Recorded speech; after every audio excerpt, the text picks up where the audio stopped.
শোনো ভাবি, বিয়েটা তোমরা জোর করে দিয়েছ ঠিকই, কিন্তু এই মেয়েকে আমি কোনোদিন বউ বলে মানব না। আগে ভেতরে গিয়ে মুখটা তো দেখো দেবর সাহেব, তারপর না হয় তর্ক করো। এভাবে তাকিয়ে থাকলে কিন্তু আমি লজ্জা পেয়ে যাব।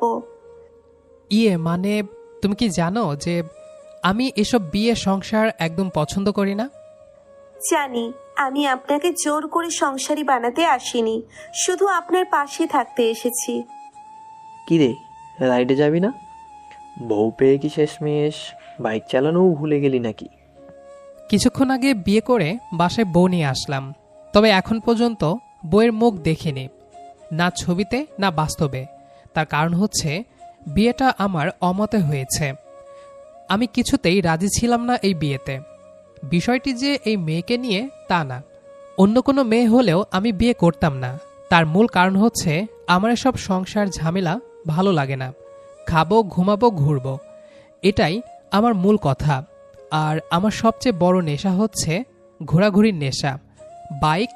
আর আমি সারাক্ষণ একটা আরেকটাকে ছাড়া থাকতে পারি না। আর এইসব দেখেই আম্মু আর ভাবি মিলে এই বিয়ের ব্যবস্থাটা করলো। ওনাদের মতে আমি বিয়ে করলে কিছুটা ভালো হব, আলতু-ফালতু কিছু করব না। তাই আম্মু আর ভাবি মিলে মেয়ে দেখা শুরু করে। প্রথমে আমি বিষয়টাকে পাত্তা না দিলেও পরবর্তীতে এটাই আমার ঘাড়ে এসে বসে, আর শেষমেশ বসতে হয় বিয়ের পিঁড়িতে। আর তাই রাগ করে আর মেয়ের ছবি দেখিনি, তবে আম্মু এবং ভাবির মুখে শুনেছি মেয়ের নাম মানজিয়া, সে দেখতে অনেক সুন্দর।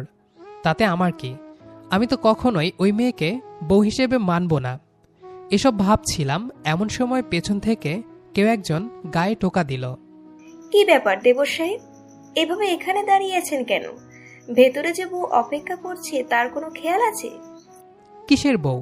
এসব বিয়ে আর বউ কোনোটাই আমি মানি না। তোমরা সবাই জোর করে আমাকে বিয়ে করিয়েছ। যা করেছি তা তো ভালোর জন্যই। এখন হয়তো ভুল বুঝছো, কিন্তু কিছুদিন পর বউয়ের আদর খেয়ে তখন নিজেই এসে ধন্যবাদ দেবে। ফালতু কথা বলবা না একদম। আচ্ছা আচ্ছা হয়েছে, এবার যাও, ভেতরে যাও। বলেই ভাবি আমাকে জোর করে ভেতরে ঢুকিয়ে দিল। আমি ভেতরে ঢুকে দরজাটা লাগিয়ে দিলাম। পুরো ঘরটা ফুল দিয়ে সাজানো, চারিদিকে হালকা গোলাপের সুবাস, বিছানার ওপর লাল গোলাপের পাপড়ি ছড়িয়ে রাখা, একদম সিনেমার মতো একটা পরিবেশ। আমি একটু বিরক্তি নিয়েই ধীরে ধীরে সামনে এগোলাম। মনে মনে ভাবছি, যাই হোক, কিছুক্ষণ বসে থাকবো, তারপর কোন একটা অজুহাত দিয়ে বের হয়ে যাব। বিছানার এক কোণায় মাথা নিচু করে বসে আছে আমার তথাকথিত বউ মানজিয়া। লাল শাড়ি, মাথায় ঘোমটা, একদম চুপচাপ। আমি কিছুক্ষণ দাঁড়িয়ে রইলাম, তারপর ধীরে ধীরে এগিয়ে গিয়ে সামনে বসে পড়লাম। একটা সময় হাত বাড়িয়ে ওর ঘোমটাটা সরালাম, আর ঠিক তখনই আমি যেন কয়েক সেকেন্ডের জন্য জমে গেলাম। মাথার ভেতরটা পুরো ব্ল্যাক হয়ে গেল। এটা কি সত্যি এত সুন্দর কেউ হতে পারে? ওর মুখটা দেখে মনে হচ্ছিল যেন কেউ খুব যত্ন করে একটা নিখুঁত ছবি এঁকেছে। বড় বড় চোখ, হালকা লাজুক হাসি, ঠোঁটের কোণে মিষ্টি একটা বাঁক। আমি অনিচ্ছা সত্ত্বেও তাকিয়ে রইলাম। আমি চুপ করে তাকিয়ে আছি দেখে হঠাৎ ও হালকা করে বলল, এভাবে তাকিয়ে থাকলে কিন্তু আমি লজ্জা পেয়ে যাব। ওর কণ্ঠটা শুনে যেন বুকের ভেতর কেমন একটা কাঁপন লাগলো। এত মিষ্টি, এত নরম গলা। আমি হকচকিয়ে গেলাম। মানে আমি মানজিয়া হালকা করে হাসল। আপনি কি সব সময় এত চুপচাপ থাকেন, নাকি আজকে বিশেষ দিন বলে কথা বলতে ভুলে গেছেন? আমি একটু সামলে নিয়ে বললাম, না মানে আমি এমন না। মানজিয়া একটু সামনে ঝুঁকে আমার দিকে তাকিয়ে বলল, তাহলে কেমন? ওর চোখের দিকে তাকাতেই আবার হারিয়ে গেলাম। এই মেয়েটা শুধু সুন্দর না, বিপজ্জনক রকমের সুন্দর। আমি অন্যদিকে তাকিয়ে বললাম, আমি আসলে এসব বিয়েটিয়ে পছন্দ করি না। মানজিয়া চুপ করে কয়েক সেকেন্ড আমার দিকে তাকিয়ে রইল, তারপর খুব শান্ত গলায় বলল, জানি। আমি অবাক হয়ে ওর দিকে তাকালাম। মানজিয়া মাথা নেড়ে বলল, আপনার আম্মু আর ভাবি আমাকে সব বলেছেন। আপনি বিয়ে করতে চান না, ঘুরতে ভালোবাসেন, বাইক নিয়ে থাকতে ভালো লাগে। আমি একটু অপ্রস্তুত হয়ে গেলাম। মানজিয়া আবার হালকা হাসল। ভয় পাবেন না, আমি আপনাকে জোর করে সংসারী বানাতে আসিনি। আমি ভ্রুকুচকে বললাম, তাহলে? আমি শুধু আপনার পাশে থাকতে এসেছি। আপনি যতটুকু জায়গা দেবেন আমি ততটুকুই থাকবো। ওর কথাগুলো শুনে বুকের ভেতরটা কেমন যেন হয়ে গেল। এই মেয়েটা এতটা সহজ কিভাবে হতে পারে? আমি কিছু বলার আগেই মানজিয়া হঠাৎ আমার হাতটা ধরে ফেলল। আমি একটু চমকে উঠলাম। মানজিয়া নিচু গলায় বলল, একটা কথা বলি, বলো। আপনি চাইলে আজকে কিছুই হতে হবে না। আমি চুপ করে রইলাম। মানজিয়া আবার বলল, তবে একটা শর্ত আছে। কি শর্ত? আজকের রাতটা আপনি আমাকে শুধু অপরিচিত হিসেবে দেখবেন না, একটু হলেও আপনার ভাববেন। ওর কথাটা শুনে বুকের ভেতর কেমন একটা নরম অনুভূতি তৈরি হলো। আমি ধীরে ধীরে বললাম, চেষ্টা করতে পারি। মানজিয়া হাসল, তারপর আস্তে করে আমার কাঁধে মাথা রাখল। আমি প্রথমে একটু অস্বস্তি পেলেও কিছুক্ষণ পর নিজেই বুঝতে পারলাম এই অনুভূতিটা খারাপ না। আমি ধীরে ধীরে হাতটা তুলে ওর হাতের ওপর রাখলাম।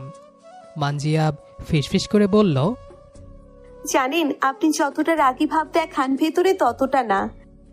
আর তুমি যতটা শান্ত দেখাও তার থেকেও বেশি ঝামেলার মনে হচ্ছে। মানজিয়া হেসে ফেলল। তাহলে তো ঠিকই ম্যাচ হয়েছে। কিভাবে? আপনি ঘুরতে ভালোবাসেন আর আমি আপনাকে নিয়ে ঘুরতে ভালোবাসবো।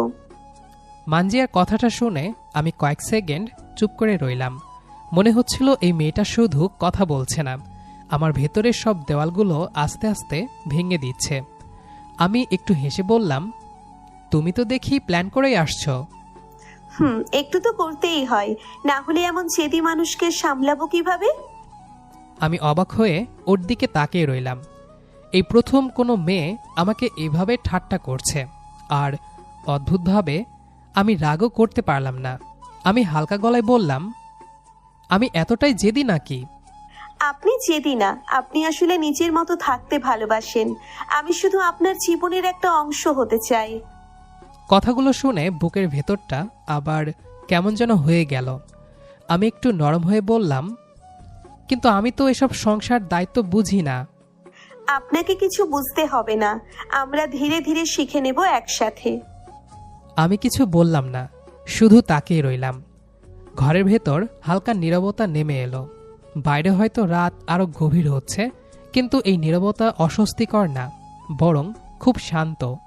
মানজিয়া হঠাৎ বলল, একটা কথা বলবো? হুম। আপনি কোথায় কোথায় ঘুরেছেন? অনেক জায়গায়, পাহাড়, সমুদ্র, রাতের হাইওয়ে। সত্যি? হুম। আমাকেও নিয়ে যাবেন? আমি কিছুক্ষণ চুপ করে ওর দিকে তাকিয়ে থাকলাম। এই প্রশ্নটা এত সহজ ছিল, কিন্তু আমার ভেতরে কোথাও গিয়ে লেগে গেল। আমি আস্তে করে বললাম, জানি না। জানি না মানে? মানে, তুমি গেলে তো আমার একা একা ঘোরা হবে না। তাহলে একা একা কেন ঘুরবেন? দুজন মিলে ঘুরলেই তো ভালো লাগে। আমি আর কিছু বলতে পারলাম না, শুধু মনে হলো এই মেয়েটা আমার একাকিত্বটার জায়গাটা খুব সহজেই বুঝে ফেলেছে। এরপর আমরা ধীরে ধীরে কথা বলতে শুরু করলাম। কোনো তাড়া নেই, কোনো অস্বস্তি নেই, শুধু গল্প। আমি আমার ট্রিপের গল্প বললাম, কিভাবে এক রাতের বৃষ্টির মধ্যে বাইক চালিয়েছি, কিভাবে পাহাড়ের ওপর বসে সূর্যোদয় দেখেছি। আর মানজিয়া মুগ্ধ হয়ে শুনতে লাগলো। মাঝে মাঝে ও এমনভাবে প্রশ্ন করছিল যেন আমার প্রতিটা গল্পের ভেতরে সে নিজেকে খুঁজে নিচ্ছে। আপনি ভয় পান না? কিসের? এত রাতে একা একা? ভয় পেলে তো এসব করা যায় না। তাহলে আজ থেকে ভয় পেতে শিখুন। কেন? কারণ এখন থেকে আপনি একা না। এই কথাটা শুনে আমি কিছুক্ষণ চুপ হয়ে গেলাম। কেন জানি না বুকের ভেতরটা অদ্ভুতভাবে নরম হয়ে গেল। রাতটা ধীরে ধীরে কেটে যাচ্ছিল। কখন যে আমরা এতটা স্বাভাবিক হয়ে গেছি বুঝতেই পারিনি। কথার ফাঁকে কখনো হাসি, কখনো ছোট ছোট খুনসুটি। একটা সময় মানজিয়া হাই তুলল। আমি তাকিয়ে বললাম, ঘুম পাচ্ছে? একটু। তাহলে শুয়ে পড়ো। আর আপনি? আমি কিছু বললাম না, শুধু বিছানার একপাশে শুয়ে পড়লাম। দুজনের মাঝে একটা ছোট দূরত্ব, কিন্তু অদ্ভুতভাবে সেই দূরত্বটাও আর অস্বস্তিকর লাগছিল না। ঘরের লাইটটা অফ করে দিলাম। চারিদিকে হালকা অন্ধকার। ভোরবেলা হালকা রোদ এসে পড়ছে জানালার ফাঁক দিয়ে, আর সাথে পাখির কিচিরমিচির শব্দ। আমি ধীরে ধীরে চোখ খুললাম। প্রথমে কিছুই বুঝতে পারছিলাম না, তারপর হঠাৎ মনে পড়ল আমার তো বিয়ে হয়ে গেছে। আমি একটু ঘুরে তাকালাম। মানজিয়া আমার পাশে শুয়ে আছে, চুলগুলো এলোমেলো হয়ে মুখের ওপর পড়ে আছে। ঘুমন্ত মুখে একদম শান্ত একটা ভাব। আমি কিছুক্ষণ চুপ করে তাকিয়ে রইলাম। কাল রাতের সব কথাগুলো মনে পড়তে লাগলো, আর অদ্ভুতভাবে ঠোঁটের কোণে হালকা একটা হাসি চলে এলো। এই মেয়েটা সত্যি অন্যরকম। ঠিক তখনই দরজায় জোরে ধাক্কা পড়ল। আমি বিরক্ত হয়ে বললাম, কে? বাড়ি থেকে ভাবির চেনা কণ্ঠ। দরজা খুলবা না ভেঙে ঢুকবো? আমি ধীরে ধীরে উঠে দরজার দিকে গেলাম। দরজা খুলতেই ভাবি একদম সামনে দাঁড়িয়ে, মুখে সেই দুষ্টু হাসি। ওহো, দেবর সাহেবকে তো বেশ ফ্রেশ মনে হচ্ছে। আমি বিরক্ত হয়ে বললাম, কি হয়েছে সকাল সকাল? সকাল সকাল না, অনেক দেরি হয়ে গেছে। রাতে কি ঠিক ঘুম আসেনি নাকি? আমি কিছু বলতে যাচ্ছিলাম, ঠিক তখনই ভাবি আমার পাশ দিয়ে উকি দিয়ে ভেতরে তাকালো। মানজিয়া তখনও ঘুমাচ্ছে। ভাবি ফিসফিস করে বলল, আরে বাহ, নতুন বউ তো দেখি নাক ডেকে ঘুমাচ্ছে। নিশ্চয়ই রাতে ঘুম ভালো হয়নি। আমি একটু অপ্রস্তুত হয়ে বললাম, ধীরে কথা বলো, ঘুমাচ্ছে। ওহো, এত কেয়ার কবে থেকে শুরু হলো? ভাবি প্লিজ। ভাবি হেসে ফেলল, তারপর একটু জোরে বলল, মানজিয়া, ওঠো বোন, তোমার স্বামী তো সকাল থেকেই তোমাকে পাহারা দিচ্ছে। এরই মধ্যে মানজিয়া নড়ে চড়ে উঠল। ধীরে ধীরে চোখ খুলে চারিদিকে তাকালো। প্রথমে একটু বোঝার চেষ্টা করলো, তারপর আমাদের দুজনকে একসাথে দেখে হালকা লজ্জা পেল। মানজিয়া উঠে বসে আস্তে করে বলল, আসসালামু আলাইকুম। ওয়ালাইকুম আসসালাম। কেমন আছো? জি ভালো। ভাবি আবার আমার দিকে তাকিয়ে বলল, এক রাতেই তো সব ঠিকঠাক হয়ে গেছে দেখি। আমি বিরক্ত হয়ে বললাম, কিছুই হয়নি। ভাবি মুচকি হেসে বলল, হ্যাঁ হ্যাঁ, আমরা তো কিছুই বুঝি না। মানজিয়া মাথা নিচু করে হালকা হেসে ফেলল। আমি একদম চুপ, কিন্তু ভিতরে ভিতরে একটু ভালোই লাগছিল। ভাবি হঠাৎ বলল, ঠিক আছে, এখন তোমরা রেডি হয়ে নিচে আসো, সবাই অপেক্ষা করছে। তারপর যাওয়ার সময় আমার কানের কাছে এসে ফিসফিস করে বলল, তাড়াতাড়ি গুড নিউজটা দিয়ে দিও। বলেই ভাবি চোখ টিপে চলে গেল। মানজিয়া কিছুটা বুঝতে পেরে লজ্জায় লাল হয়ে গেল। আমি ওর দিকে একটু তাকিয়ে হেসে ফেললাম। ভাবির কথা সিরিয়াসলি নেওয়ার কিছু নেই, ওনার কাজই হচ্ছে এসব বলে মানুষকে অস্বস্তিতে ফেলা। মানজিয়া মুখ তুলে একবার আমার দিকে তাকালো, তারপর আবার চোখ নামিয়ে ফেলল। ঘরের ভেতর একটা অদ্ভুত নরম নীরবতা নেমে এলো। আমি বললাম, আচ্ছা তুমি রেডি হও, আমি বাইরে যাই। মানজিয়া মাথা নাড়িয়ে সম্মতি দিল। আমি নিচে নামতেই ডাইনিং টেবিলের পাশে ভাবি দাঁড়িয়ে বলল, অবশেষে হাজির হয়েছেন নববিবাহিত বর সাহেব। আমি চেয়ারে বসতে বসতে বললাম, ভাবি প্লিজ সকাল সকাল শুরু কইরো না। আমি তো কিছুই বলিনি, তুমি নিজেই সব বুঝে নিয়েছো। আমি চুপ করে রইলাম। ঠিক তখনই ভাবি একটু কাছে এসে আস্তে করে বলল, কিরে, মেয়েটা কেমন? আমি কিছুক্ষণ চুপ থেকে বললাম, ভালো। শুধু ভালো? এত সুন্দর মেয়েকে দেখে এইটুকুই? আমি একটু বিরক্ত হয়ে বললাম, ভাবি। আচ্ছা আচ্ছা ঠিক আছে, কিন্তু একটা কথা বলি। আমি অবাক হয়ে বললাম, কি দেখছো? এটাই যে তুমি আর আগের মতো নেই। আমি কিছু বললাম না, কিন্তু মনে মনে জানতাম কথাটা পুরো ভুলও না। এর মধ্যে মানজিয়া নিচে নেমে এলো। সাদামাটা একটা ড্রেস, ভেজা চুল, মেকআপ ছাড়া আরও সুন্দর লাগছে। আমি একদম অজান্তেই তাকিয়ে রইলাম। ভাবি সেটা খেয়াল করল, আর সাথে সাথে ফিসফিস করে বলল, দেখেছো তো, এখন সময় আছে, সামলে নাও। মানজিয়া এসে সবাইকে সালাম দিল, তারপর চুপচাপ আমার পাশে এসে বসল। আমার দিকে তাকিয়ে আস্তে করে বলল, আপনি খেয়েছেন? না, এখনো না। ঠিক তখনই ভাবি আমাদের দুজনের দিকে তাকিয়ে ঠোঁট বাঁকিয়ে বলল, আরে মানজিয়া, তুমি এই ভেজা চুল নিয়ে বসে আছো কেন? মানজিয়া একদম থমকে গেল, চোখ নিচু করে ফেলল সাথে সাথে। আমি বুঝতে পারছিলাম ও কতটা লজ্জা পাচ্ছে। আমি কিছু বলতে গিয়ে থেমে গেলাম। মানজিয়া আস্তে করে নিজের ভেজা চুলগুলো কাঁধের একপাশে সরিয়ে নিল। তারপর খুব নরম গলায় বলল, আসলে গোসল করেছিলাম তাই ভেজা। হ্যাঁ হ্যাঁ বুঝছি, এত কিছু বলতে হবে না। এইবার মানজিয়া লজ্জায় একদম লাল হয়ে গেল। আমি ওর দিকে তাকিয়ে হালকা করে বললাম, ইগনোর করো। মানজিয়া একটু তাকিয়ে ছোট করে হাসল। খাবার আসলো টেবিলে। আমি খেতে শুরু করলাম। হঠাৎ খেয়াল করলাম মানজিয়া খুব আস্তে আস্তে খাচ্ছে। আমি নিচু গলায় বললাম, খেতে সমস্যা হচ্ছে? না, শুধু একটু লজ্জা লাগছে। আমার সাথে থেকেও? হুম।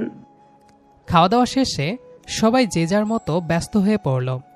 আমি আর মানজিয়া রুমে এসে গল্প করতে লাগলাম। হঠাৎ আমার মোবাইলটা বেজে উঠল। তাকে দেখি আমার এক ফ্রেন্ড কল দিছে, তাই কলটা রিসিভ করে লাউডে দিলাম। হ্যালো। কিরে বেটা, কি খবর? এই তো ভালো, তোর? চলছে একরকম। সিঙ্গেল মানুষের দিন আর কেমন যাবে। যাকগে সেসব কথা। শোন, বিকালে প্ল্যান করেছি, সবাই মিলে রাইডে বের হব, তুইও চল। আমি কিছুক্ষণ চুপ থেকে মানজিয়ার দিকে তাকালাম। সেও আমার দিকেই তাকিয়ে আছে। ওপাশ থেকে আবার, কিরে কথা বলছিস না কেন? না রে, আজকে বের হব না, ভালো লাগছে না। তোরা সবাই যা। কি, তুই যাবি না? শরীর ঠিক আছে তো তোর? হ্যাঁ ঠিক আছে, তোরা যা, আজকে আমার ভালো লাগছে না। হ্যাঁ হ্যাঁ, বুঝতে পারছি। বউ পেয়েছে তো, তাই এখন আর আসবা না। যাকগে, এনজয় করো মামা, বাই। ফোনটা কেটে দিতেই রুমের ভেতর হালকা নীরবতা নেমে এলো। আমি কিছুক্ষণ চুপ করে বসে রইলাম। জানি না কেন আজ প্রথমবারের মতো বাইক রাইডের অফারটা ফিরিয়ে দিয়ে আমার খারাপ লাগলো না, বরং কেমন একটা অদ্ভুত শান্তি লাগছিল। আমি ধীরে ধীরে মাথা ঘুরিয়ে মানজিয়ার দিকে তাকালাম।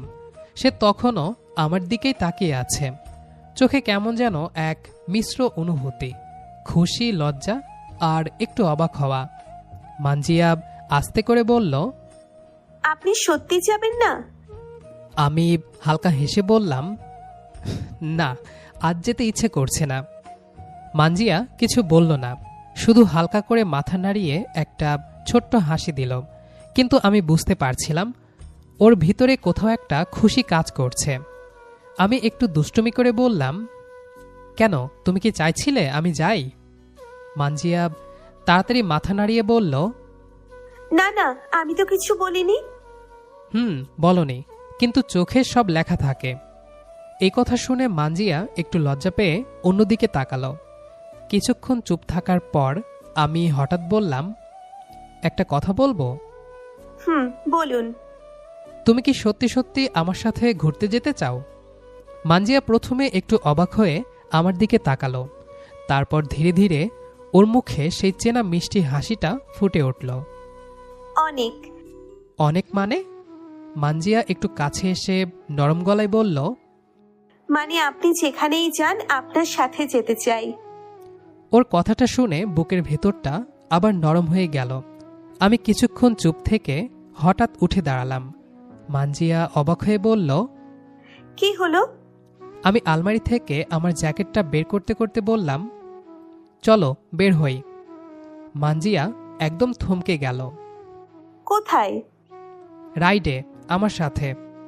এবার মানজিয়ার চোখ একদম বড় হয়ে গেল। সত্যি? তবে একটা শর্ত আছে। কি? আমি একটু কাছে গিয়ে নিচু গলায় বললাম, ভয় পাবে না তো? আপনি থাকলে ভয় পাবো কেন? এই এক কথায় যেন আমি আবার হার মানলাম। আমি আর কিছু না বলে চাবিটা হাতে নিলাম। কিছুক্ষণ পর আমরা দুজনেই রেডি হয়ে নিচে নামলাম। আমি বাইকটা বের করলাম। ইঞ্জিন স্টার্ট দিতেই সেই পরিচিত শব্দটা চারপাশে ছড়িয়ে পড়ল। আমি পেছনে তাকিয়ে বললাম, ওঠো। মানজিয়া একটু ইতস্তত করছিল, তারপর আস্তে করে উঠে বসল। কিছুটা দূরত্ব রেখেই বসল। সেটা বুঝতে পেরে আমি বললাম, এইভাবে বসলে পড়ে যাবে কিন্তু, ধরে বসো। মানজিয়া লজ্জা পেয়ে আস্তে করে আমার কাঁধে হাত রাখল, তারপর একটু সাহস করে আমাকে জড়িয়ে ধরল। সেই মুহূর্তে আমার বুকের ভেতরটা কেমন যেন হয়ে গেল। আমি হালকা গলায় বললাম, রেডি? মানজিয়া ফিসফিস করে বলল, হুম। আমি ধীরে ধীরে বাইক চালাতে শুরু করলাম। গেট পার হয়ে রাস্তায় উঠতেই হালকা বাতাস এসে মুখে লাগলো। মানজিয়া পেছন থেকে আরো শক্ত করে আমাকে ধরে ফেলল। আমি হেসে বললাম, ভয় পাচ্ছ? না, ভালো লাগছে। আমি কিছু বললাম না, শুধু বাইকের গতি একটু বাড়ালাম। চারপাশের শহর ধীরে ধীরে পেছনে পড়ে যেতে লাগলো। রাস্তা ফাঁকা হতে লাগলো। বাতাস আরও ঠান্ডা, আরও মুক্ত। আমি অনুভব করলাম আজকের এই রাইডটা আগের সব রাইড থেকে আলাদা, কারণ আজ আমি একা না। পেছন থেকে মানজিয়া আস্তে করে বলল, শুনছেন? হুম। এটাই কি সেই ফিলিংস যেটার কথা আপনি বলছিলেন? আমি হালকা হেসে বললাম, হয়তো, কিন্তু আজকে এটা একটু আলাদা। কেন? কারণ আজ আমার সাথে তুমি আছো। এই কথা শুনে মানজিয়া কিছু বলল না, শুধু আরও একটু জোরে আমাকে জড়িয়ে ধরল। সূর্য তখন ধীরে ধীরে ডুবছে, আকাশে কমলা রং ছড়িয়ে পড়ছে, আর আমরা দুজন বাইক নিয়ে সেই রাস্তায় ছুটে চলেছি, যেখানে কোনো তাড়া নেই, কোনো দ্বিধা নেই, শুধু একটা নতুন শুরু। রাস্তাটা ধীরে ধীরে অন্ধকারে ঢেকে গেল। শহরের আলো একে একে জ্বলে উঠছে। আমরা অনেকক্ষণ ঘুরে শেষে বাসার দিকে ফিরলাম। বাড়ির সামনে এসে বাইক থামাতেই মানজিয়া ধীরে ধীরে নামল। ওর চুলগুলো এলোমেলো, মুখে ক্লান্তি, কিন্তু চোখে এক অদ্ভুত তৃপ্তি। আমি হালকা গলায় বললাম, কেমন লাগলো? মানজিয়া একটু হাসল। অনেক ভালো, জীবনের সেরা রাইড। আমি কিছু বললাম না, শুধু হেসে দরজা খুলে ভেতরে ঢুকলাম। রাত অনেক হয়ে গেছে, সবাই খেয়ে যার যার রুমে চলে গেছে। আমরা দুজনও চুপচাপ রুমে ঢুকলাম। মানজিয়া দরজা লাগিয়ে একটু আমার দিকে তাকালো, তারপর ধীরে বলল, আপনি কি ক্লান্ত? আমি জ্যাকেট খুলতে খুলতে বললাম, একটু। তুমি? একটুও না। আমি অবাক হয়ে তাকালাম, এত ঘোরার পরেও? হুম। আমি বিছানার একপাশে বসে পড়লাম। মানজিয়া আলমারি থেকে কাপড় নিয়ে আস্তে করে বলল, আমি একটু ফ্রেশ হয়ে আসি। যাও। কিছুক্ষণ পর মানজিয়া ফিরে এলো, এবার একদম সিম্পল ড্রেসে, চুল খোলা, ভেজা ভেজা। ওকে দেখে মনে হচ্ছিল আগের থেকেও বেশি শান্ত, বেশি নিজের মতো। আমি তাকিয়ে থাকতে থাকতে বললাম, তুমি সবসময় এমনই থাকো? কেমন? মানে এত সহজ? ও একটু হেসে বলল, আপনি কঠিন বলেই হয়তো আমি সহজ। আমি লাইটটা একটু ডিপ করে দিলাম। ঘরের ভেতর নরম আলো। মানজিয়া ধীরে ধীরে এসে আমার পাশে বসল। কিছুক্ষণ দুজনেই চুপ। তারপর আমি ধীরে ধীরে ওর হাতটা ধরলাম। এবার ও আর হাত সরালো না, বরং আস্তে করে আরও কাছে এলো। ওর চুলের গন্ধটা হালকা করে ভেসে আসছিল। মানজিয়া আমার কাঁধে মাথা রেখে চুপ করে আছে। ঘরের ভেতর হালকা নীরবতা, শুধু দুজনের নিঃশ্বাসের শব্দ। আমি কিছুক্ষণ চুপ থেকে খুব আস্তে বললাম, মানজিয়া, একটা কথা বলবো? ও নড়ল না, শুধু ফিসফিস করে বলল, বলুন। আমি একটু ইতস্তত করে বললাম, আমি তোমাকে একটু কাছে টানতে পারি? কথাটা বলেই নিজেই কেমন অপ্রস্তুত হয়ে গেলাম। আগে কখনো কারো কাছে এমনভাবে অনুমতি চাইতে হয়নি। মানজিয়া কয়েক সেকেন্ড চুপ করে রইল, তারপর ধীরে ধীরে মাথা তুলে আমার দিকে তাকালো। ওর চোখে লজ্জা, কিন্তু সেই সাথে এক ধরনের বিশ্বাসও ছিল। ও খুব আস্তে মাথা নাড়ল। ওর সে ছোট্ট সম্মতিটাই যেন আমার ভেতরের সব দ্বিধা দূর করে দিল। আমি খুব ধীরে সাবধানে ওকে নিজের দিকে টেনে নিলাম, যেন একটুও অস্বস্তি না হয়। মানজিয়া এবার নিজে থেকেই আমার বুকে মাথা রাখল। ওর চুলগুলো আমার গালে ছুঁয়ে যাচ্ছিল। বুকের ভেতরটা কেমন যেন শান্ত হয়ে যাচ্ছিল। আমি আলতো করে ওর হাতটা ধরলাম। আঙ্গুলগুলো জড়িয়ে গেল একসাথে। কিছুক্ষণ পর সাহস করে আবার বললাম, আরেকটু কাছে আসবো? মানজিয়া এবার হালকা লজ্জা পেয়ে চোখ নামিয়ে ফেলল। তারপর খুব আস্তে বলল, আপনি এত পারমিশন নিয়ে সব করবেন? আমি হেসে ফেললাম। তারপর ধীরে ধীরে ওর গালটায় স্পর্শ করলাম। মানজিয়া চোখ বন্ধ করে নিল। ওর নিঃশ্বাসটা একটু ভারী হয়ে উঠল। আমি খুব নরম করে ওর কপালে, তারপর গালে একটা চুমু খেলাম। মানজিয়া হালকা কেঁপে উঠল, কিন্তু দূরে সরে গেল না, বরং আরও একটু কাছে এলো। ঘরের আলো আরও নরম হয়ে এলো। বাইরে হয়তো রাত অনেক গভীর, কিন্তু এই ছোট ছোট ছোঁয়া, এই লাজুক ভালোবাসা, সব মিলিয়ে একটা নতুন সম্পর্ক ধীরে ধীরে সত্যি হয়ে উঠল। মাঝে মাঝে আমাদের একাকিত্বের দেওয়ালে এমন কেউ টোকা দেয় যে নিমিষেই সব বদলে যায়। যে ছেলেটা বাইক নিয়ে পাহাড়ের সমুদ্রে ঘুরে বেড়াতো, আজ সে একজোড়া মায়াবী চোখের মায়ায় বন্দী। সংসার মানেই কি শুধু দায়িত্ব, নাকি প্রিয় মানুষের সাথে এক নতুন পথ চলা? মানজিয়া আর আমার এই নতুন শুরুর গল্পটি আপনাদের কেমন লাগলো তা অবশ্যই কমেন্টে জানাবেন। ভালো লাগলে লাইক দিন এবং আমাদের চ্যানেলের পরবর্তী গল্পগুলো শুনতে সাবস্ক্রাইব করে পাশেই থাকুন। আজ এ পর্যন্তই, দেখা হবে অন্য কোনো গল্পে। সবাই ভালো থাকুন। আল্লাহ হাফেজ।